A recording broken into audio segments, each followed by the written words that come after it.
The sound of a kick echoed through the living room, and my heart stopped. A woman in a beige suit stood over my mother, shouting, "You people never follow the rules." That's what I saw the moment I stepped inside, and that's the day I learned some rules are meant to be broken. The sound was so sharp, I thought I was dreaming, but the scream that followed made it real. That day didn't just change my mother's life, it changed mine forever. My name is Ethan Miller, and I'm from Charlotte, North Carolina. Today, I'm sharing a story that reminds us, no title, no badge, and no homeowner rulebook gives anyone the right to abuse the powerless. The woman's name was Karen Whitmore, president of the Pinecrest Meadows Homeowners Association, a woman who believed authority meant control. For months, she had been harassing my mother, Margaret Miller, a retired nurse in her late 60s. Margaret's small blue house sat quietly at the end of Birchwood Lane, her garden trimmed, her porch tidy, her heart kind. But to Karen, that was the problem. Margaret lived alone, and alone meant easy to bully. Karen fined her for imaginary violations. Grass too tall, flowers not HOA approved, flag too colorful. My mother never fought back.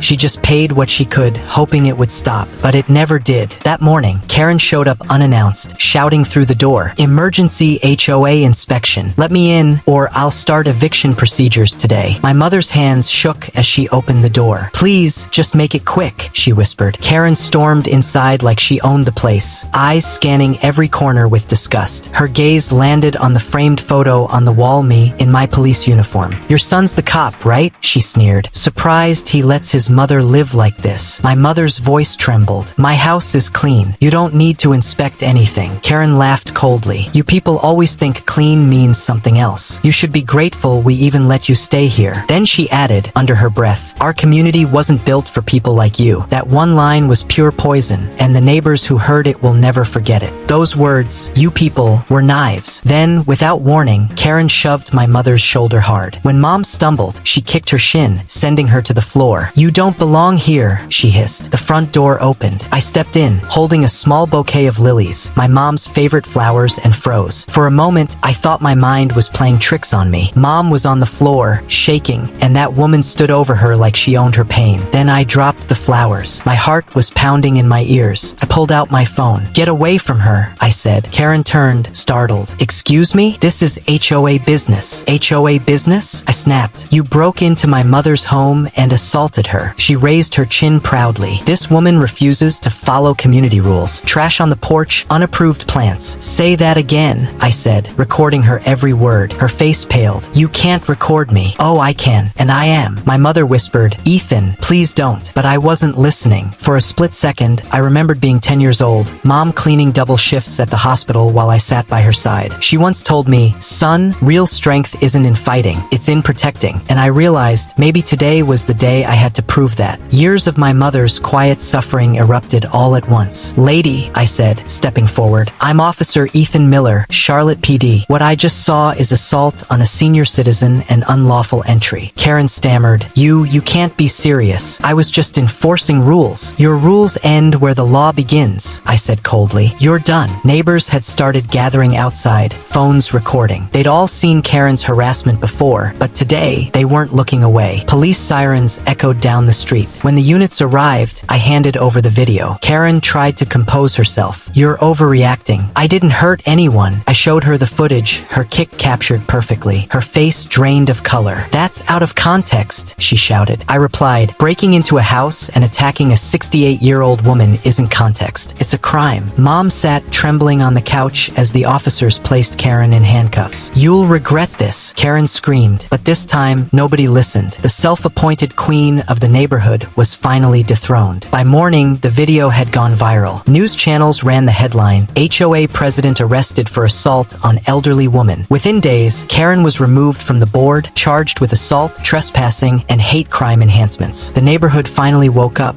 and the HOA that once ruled with fear was dissolved for good. Mom smiled for the first time in months. She looked at me and said softly, "You didn't have to do this." I took her hand and said, "You raised me to protect others, Mom. I just started with you." Power doesn't mean control, it means protection. And that day, justice finally spoke. And that's the story of how one act of courage ended months of quiet abuse. Because silence protects the bully, but truth protects the innocent. Power means nothing when it's built on hate. The real strength lies in standing up for what's right, even when no one else does. If you believe a son's first duty is to protect his mother, then hit that like button button, share this story, and subscribe to Moralist, because here we don't fear the truth, we tell it.